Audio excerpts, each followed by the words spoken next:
What's going on, everybody? This is your tour guide around the SWAC C Wells coming at you with another video today. Y'all make sure y'all lock in with us. Hit that like button, hit that subscribe button, hit that notification bell, and become a part of the SWAC Talk family by becoming a member. 99 cents gets you a membership to the YouTube channel. We have special perks coming at you. We're going to be dropping special members only videos and shorts. I'm going to have rants and reactions to different things that I want to put there. So if you want to get everything, man, become a member of the Swag Talk crew for 99 cents and get down with the get down, man. And so we're going to still be bringing y'all a lot of stuff, swag smoke and everything like that, and all our normal videos. But we also bring y'all that membership tier. So get down with that. Check out the Facebook and Instagram, both Swag Talk, Twitter Swag Talk 76. And now let's get on with the show, man. Let's do it.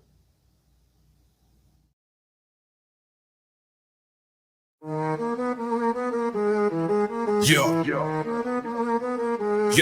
SWAC Talk. Light on the mic, it's a play. Sewell's the guy taking us state to state. Catch us Wednesday, Sunday, stats on the buffet. From gridiron to the court, we got the say. Football spirals, hoop dreams in the chat. Chopping it up, deep dives on every stat. Texas to Florida, repping border to border. Arkansas to Bama, the vibe getting warmer. SWAC Talk, keep the knowledge on deck. Sewell spinning wisdom, gotta show respect. Facts flying higher than a wide receiver's check. From football to hoops, what y'all expect? Guests roll through, dropping stories untold. Legends from the SWAC, spitting straight gold. Locker room vibe, secrets unfold. CW heavy like a championship hold. The South's got a rhythm, a culture to match. Each stat, each fact, another door latch. SWAC Talk connects like a perfect pass catch. From Alabama skies to Florida's grass patch. SWAC Talk, keep the energy alive. Wednesday to Sunday, where the legends thrive. Facts and stats sharper than a coach's knife. Balling on the mic, that's how we survive.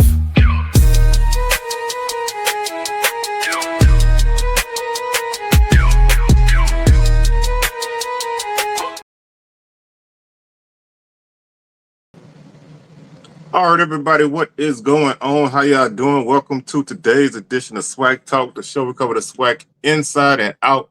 Of course, I am your tour guide around the SWAC C Wells, and we are going to do a little video today where we talk about the 2025 quarterback battles.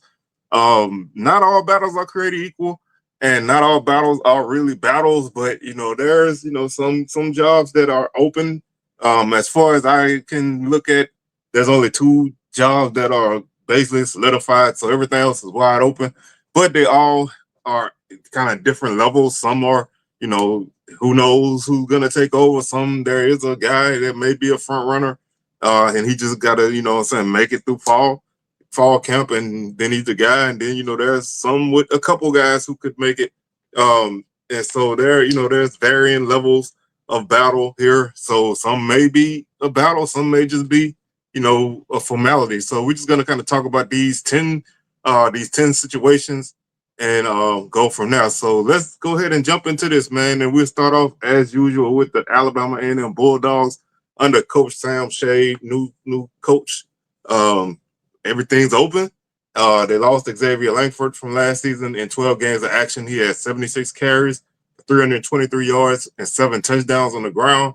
He was 82 of 158 through the air for 1,166 yards, 8 touchdowns, 6 interceptions. They returned Quad Brown, who I thought going in and coming out of the spring, I thought he was basically the guy. Last season, he had 11 games of action, 49 carries, 161 yards, 1 touchdown on the ground, 127 of 222 through the air, 1,666 yards, 12 touchdowns, 7 interceptions, stand 6'5", 220. I thought he was, the guy. And then, Malik Higgins kind of fell in their lap at Pine Bluff. Higgins, who is a redshirt senior, he's 6'3", 210. He had 12 games of action. He had 110 carries, 509 yards, 4 touchdowns, 175 of 328 through the air, 2,541 yards with 16 touchdowns, 6 interceptions. He took a big jump between from the season before to last season. He took a big jump, and Baylor was the second quarterback, I guess you could say, statistically in the league. So this makes for a very interesting battle, and with a new coaching staff and everything's wide open. So I still think at least maybe week one.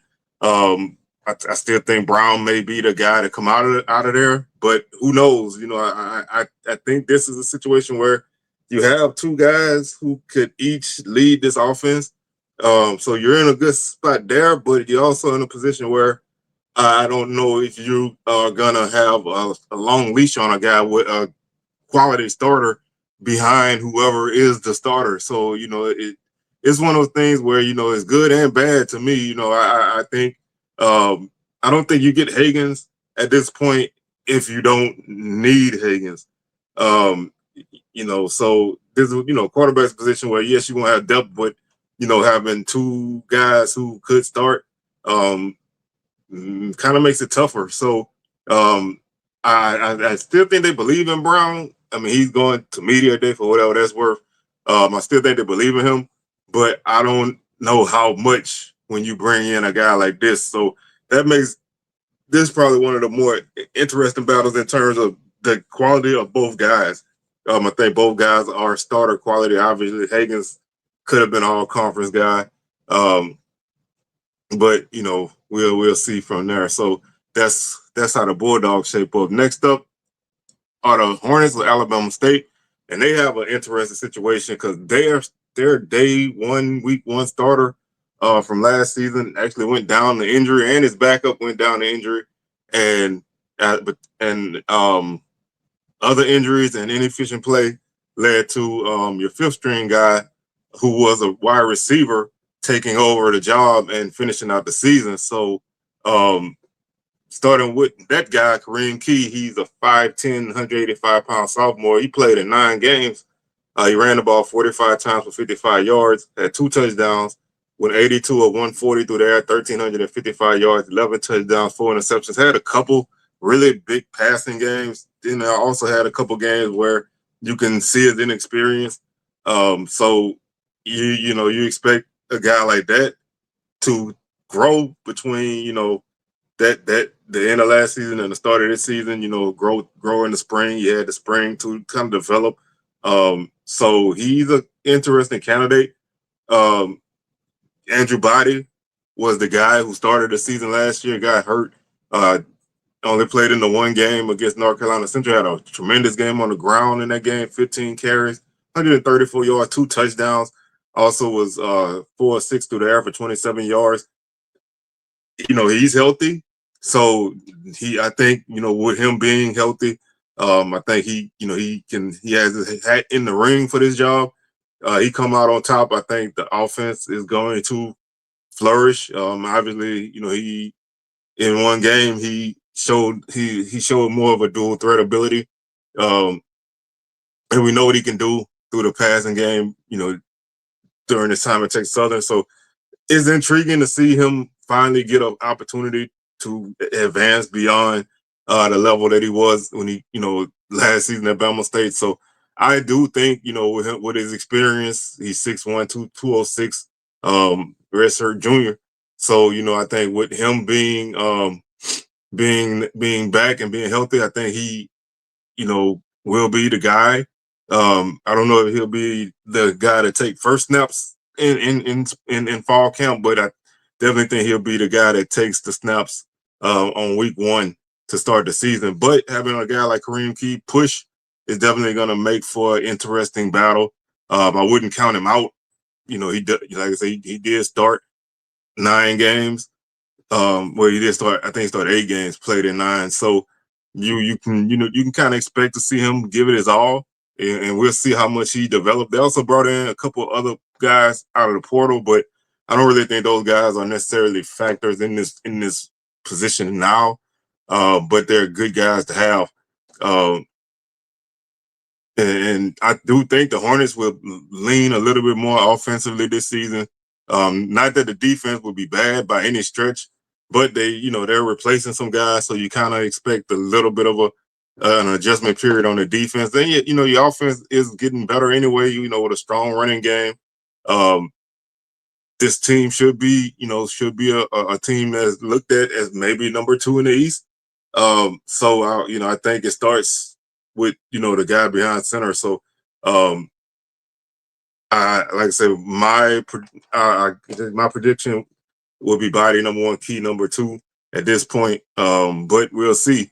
And so that makes for another interesting battle. I think State of Alabama got two interesting quarterback battles in different ways. So we'll definitely keep our eyes on them. Next up are the Braves of Alcorn. They lose Xavier Vaughn, who was their second leading rusher and number 7 in the conference on the ground.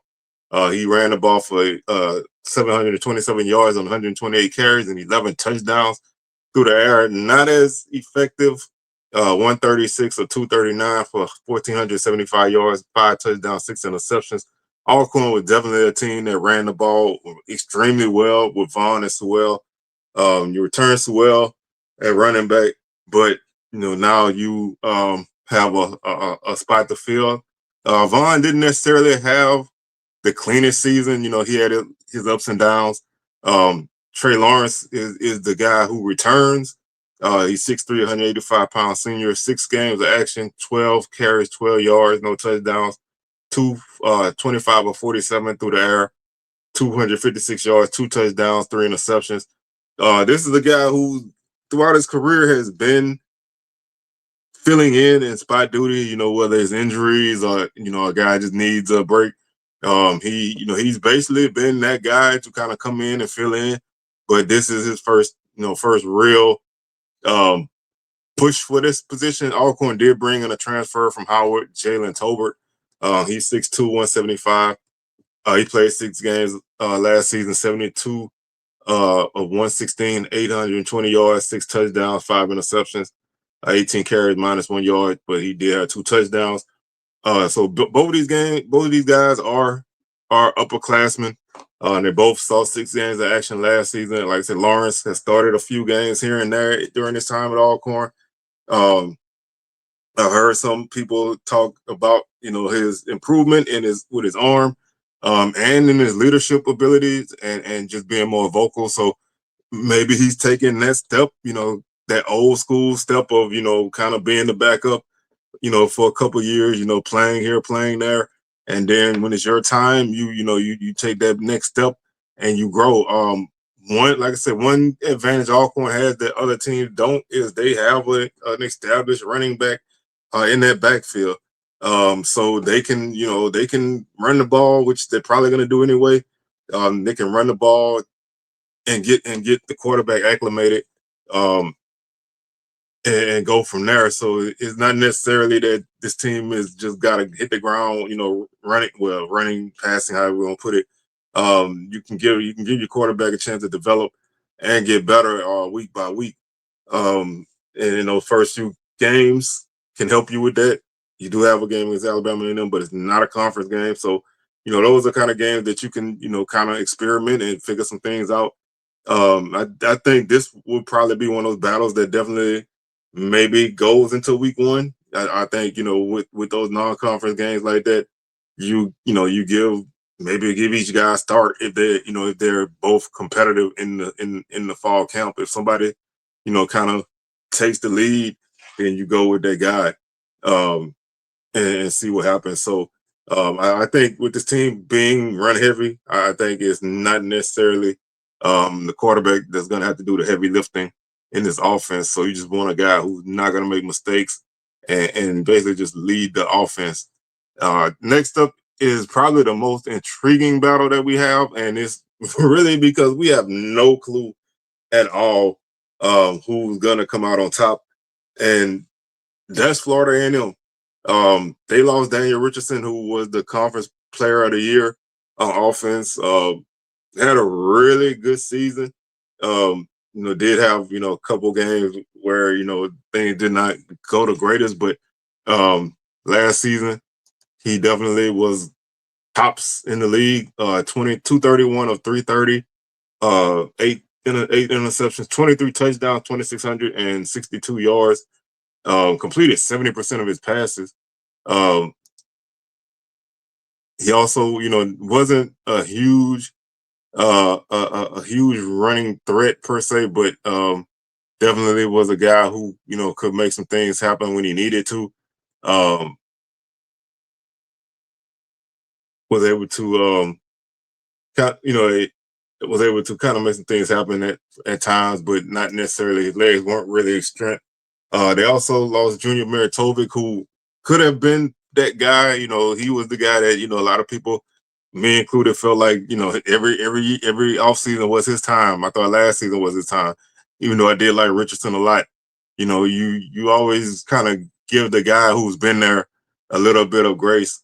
But he played 4 games last year, 21 of 45, 1 touchdown, 4 interceptions, 89 yards. Like I said, just didn't really have it really in his spot duty last season, and so he moves on. And they have 7 guys, basically up for this battle. Bryson Martin is the only returning guy that saw any action last season. So this group of guys is varied. You have 2 returning guys, and basically the rest of the guys in this battle are newcomers.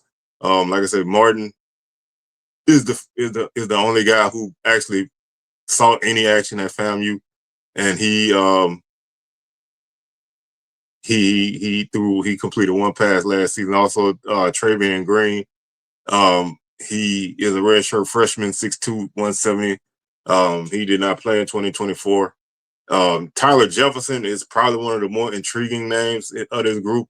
He's a redshirt sophomore. He's 6 foot 235. He played at Central Michigan last season, played in 7 games. I think he started 3.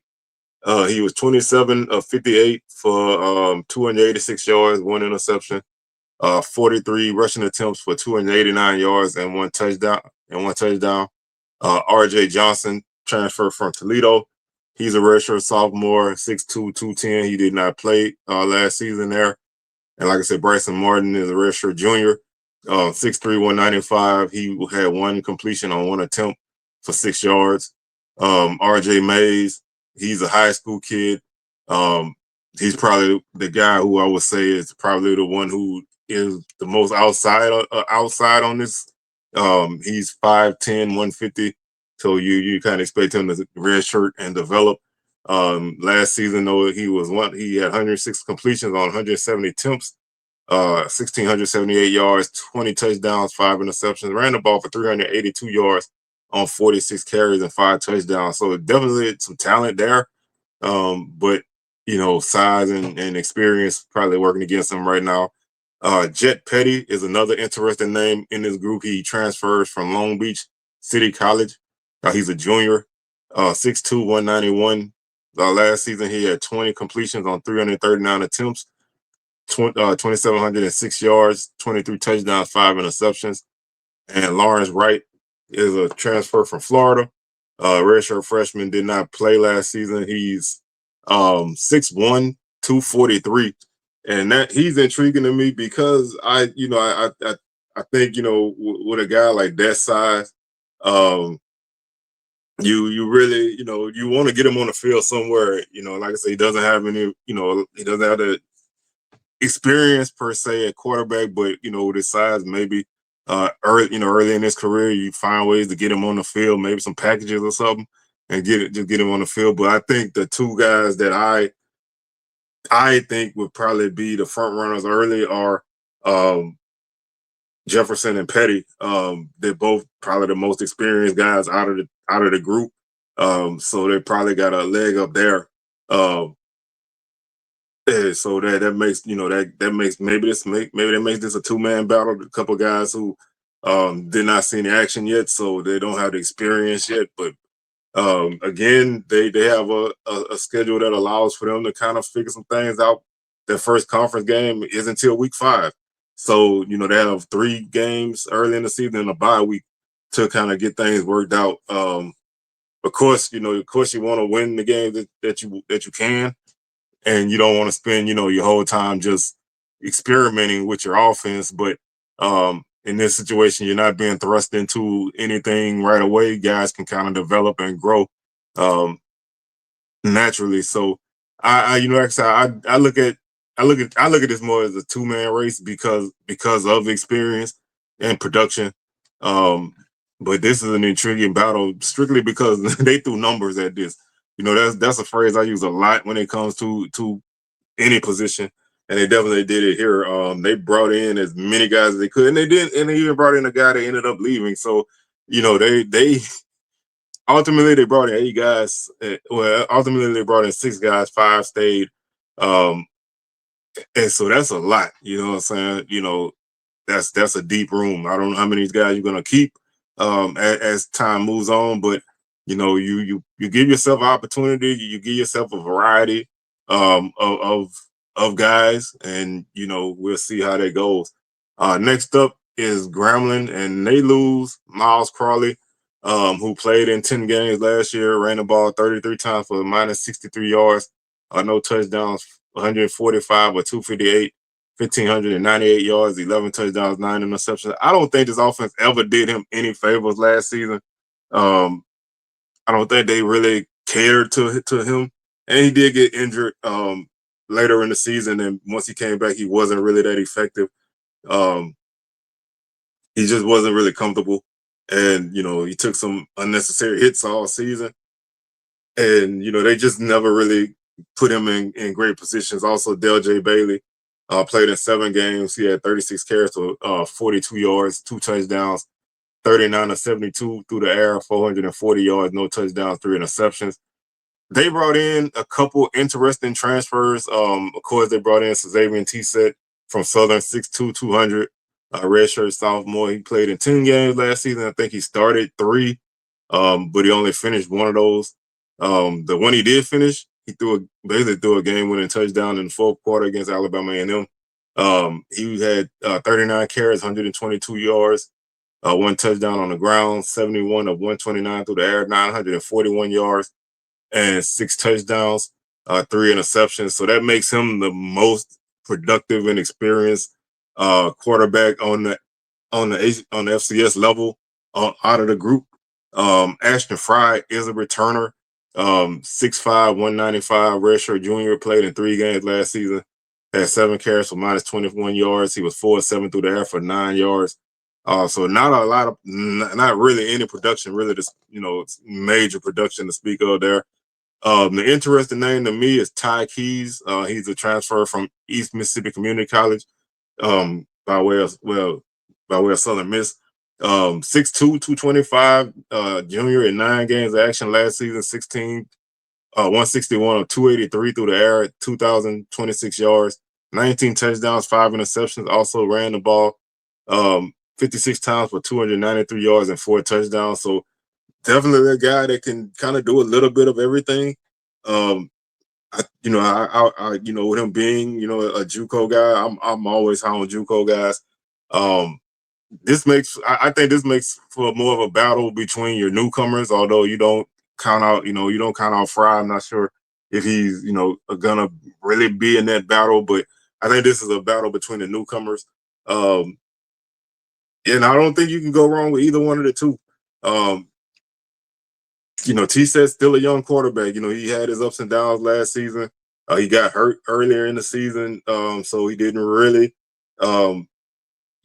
get a lot of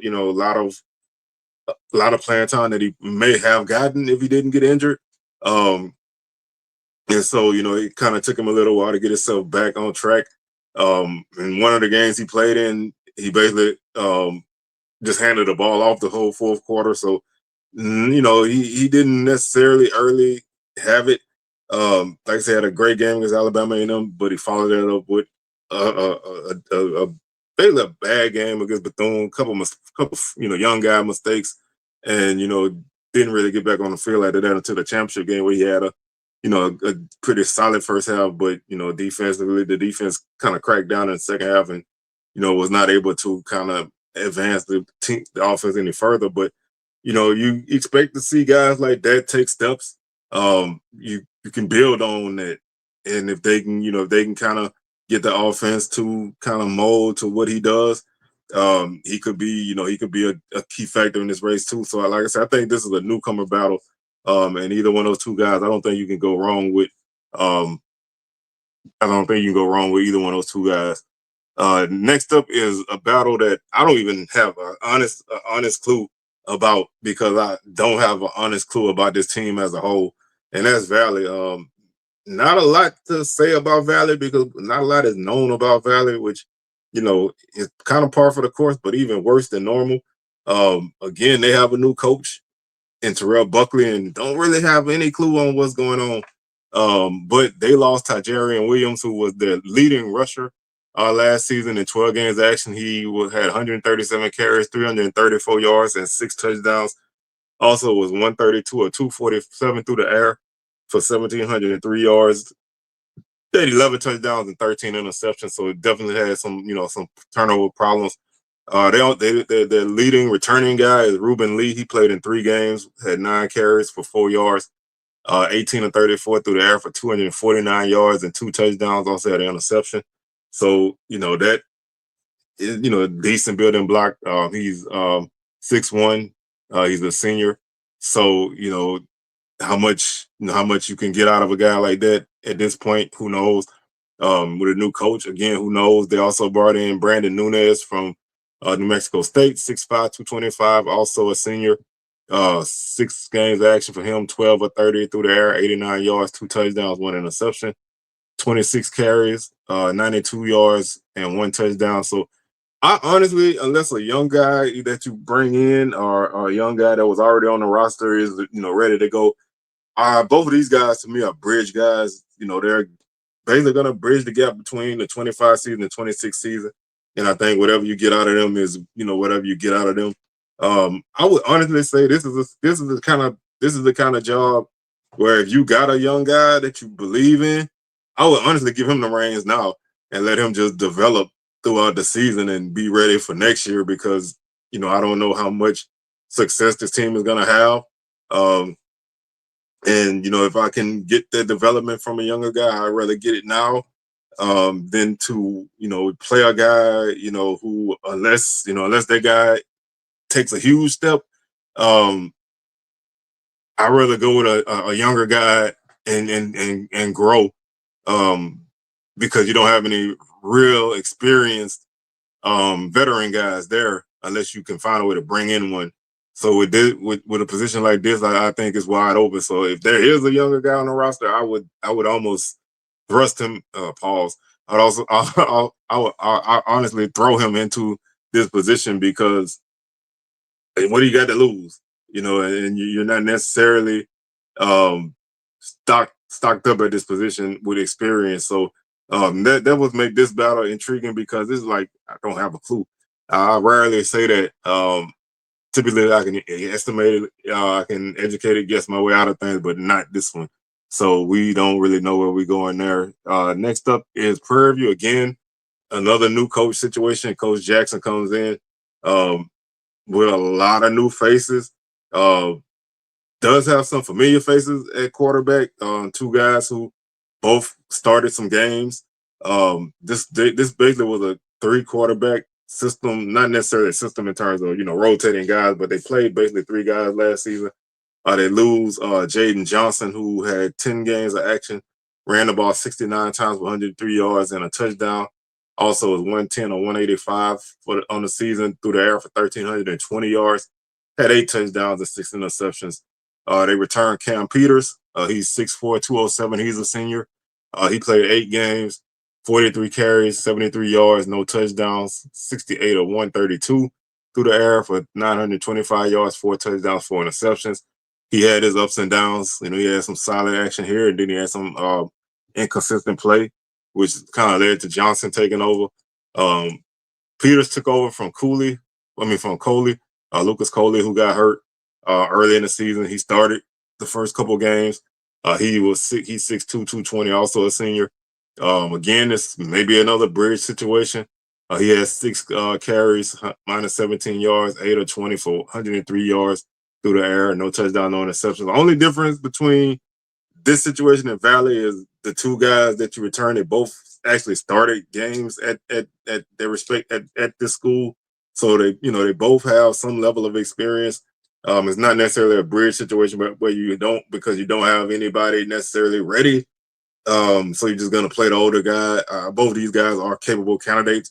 Blake Murphy is an intriguing candidate. He's a JUCO guy from Jones Community College in Mississippi. 5'11", 165, redshirt sophomore.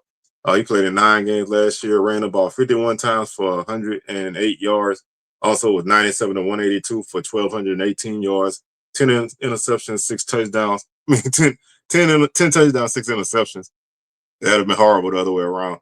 And this is a case where, with a new coach, I think this guy definitely has a chance of stepping in there. I think you got 3 strong candidates here. Like I said, Coley's a little bit of a wild card because he didn't really look that sharp his first couple games action before he went down. Peters had his ups and downs. So that could open the door for a guy like Murphy, even though he's a newcomer. Maybe, he can step in there and kind of take over. So I definitely think both, I think this is a battle that may go a little bit long. Again, new coaches to me are always, they're always a little bit more open to whoever the guy, because they don't have any, honestly, they don't have any allegiance to any one guy because all these guys are new to them. So, I think this is an interesting battle in that aspect. Next up is Southern. Southern had 3 quarterbacks last season as well. Noah Biden played in 9 games last season, 30 carries, 86 yards, 1 touchdown, 94 of 199 through the air, 1,219 yards, 5 touchdowns, 8 interceptions. So Xavier T-Set, like I said before, 10 games action, 39 carries, 122 yards, 1 touchdown, 71 of 129 through the air, 941 yards, 6 touchdowns, 3 interceptions. They returned Jalen Woods, who played in 6 games, started, I think he started 2. He's 6'1", 200. He's a redshirt sophomore, 19 carries, no yards, 38 of 66 through the air, 541 yards, 4 touchdowns, 3 interceptions. Definitely came into the spring basically as I don't want to say the guy, but came in as the front runner. I don't know if he left as the front runner, but I think he put himself in a good position coming out of the spring. In the spring, he battled Jamari Jones, who came from Valley. I think he went to Albany State, but did not play last season. Got hurt early and did not play. 6'3", 205. Played in 4 games in 2023 at Valley. Had 21 carries for 67 yards, no touchdowns, 19 of 37, 131 yards, 1 touchdown, no interceptions. I thought he looked pretty solid in the spring game, but I think Woods may have had a leg up at that point. Interesting thing is, last month or so, Southern brings in Cameron McCoy from Jackson State, 6'1", 192. Junior, he played in 8 games of action. Last season had a couple starts, 18 of 38, 310 yards through the air, 4 touchdowns, 1 interception. Ran the ball 24 times for 163 yards and 2 touchdowns. Definitely an intriguing prospect. And, when you bring in a guy like that after the spring, I don't know if you're 100% sold on what you have. I don't know if it's a case of the guy who you thought was your front runner is not because he's not ready, which, I don't know if it's the guy that you brought in, the guy that maybe the front runner doesn't really have the tool set for what you want to do offensively. And, that because, Woods is not their guy. He was a guy that they inherited. And I'm not saying that in a negative way. I'm just saying, Woods was recruited by a previous regime, and so he's not necessarily maybe what they want for their offense, but he is still growing and developing. I thought he had a solid spring in terms of just off the field, learning and growing, and he put on some weight. He took those steps. The thing to me for Southern is they don't have an experienced running game this season, so 2 or 3 guys you brought in are guys who can definitely use their legs, which that does play well in this offense. Maybe that's a reason why you grab a guy like McCoy, um, who definitely is electric with his legs. When he's healthy. Um, but this kind of makes this battle, kind of more muddled. I thought it was kind of muddled already with Jamari Jones because a guy like that, none of these guys transferring in are transferring to ride the bench. So you go through the spring. I think you come out, maybe 1A, 1B.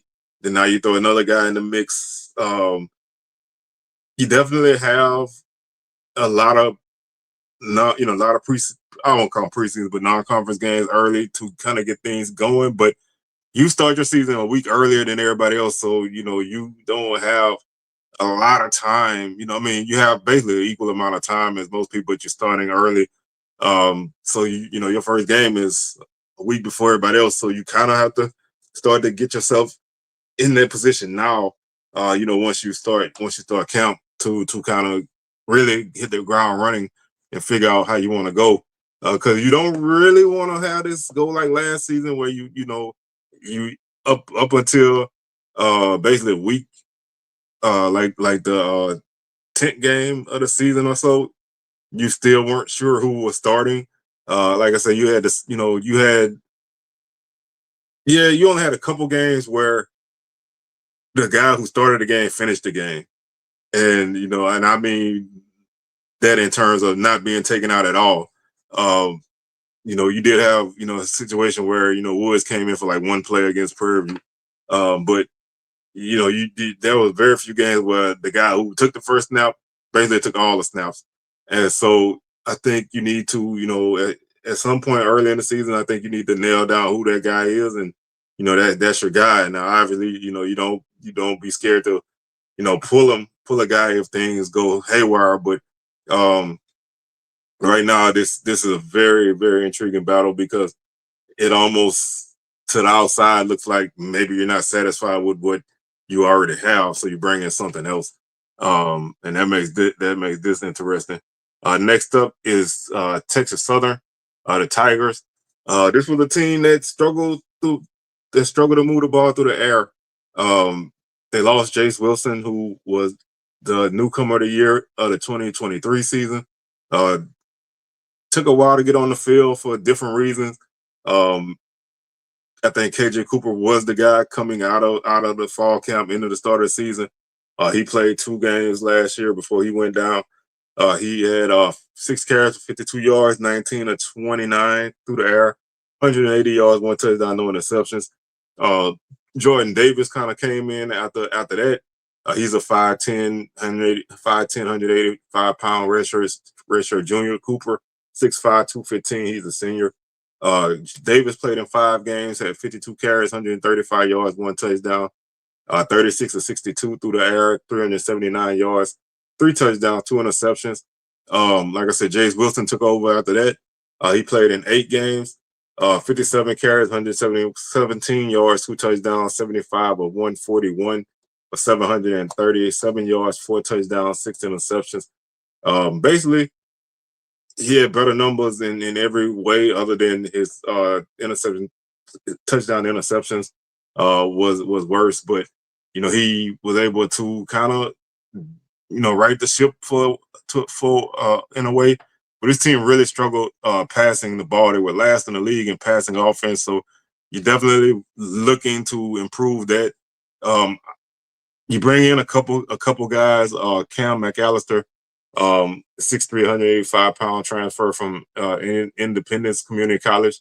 And then Khalid Johnson is a transfer from Kennesaw State. Played 4 games last year with 6 of 22 with 57 yards, no touchdowns, 3 interceptions. I think KJ Cooper is the guy that's going to be your front runner. He's going to media day again for whatever that's worth. And it was his job last season before he got hurt. So I think you kind of roll with him. He probably gives you the best option to get that passing attack on track if they can get it there.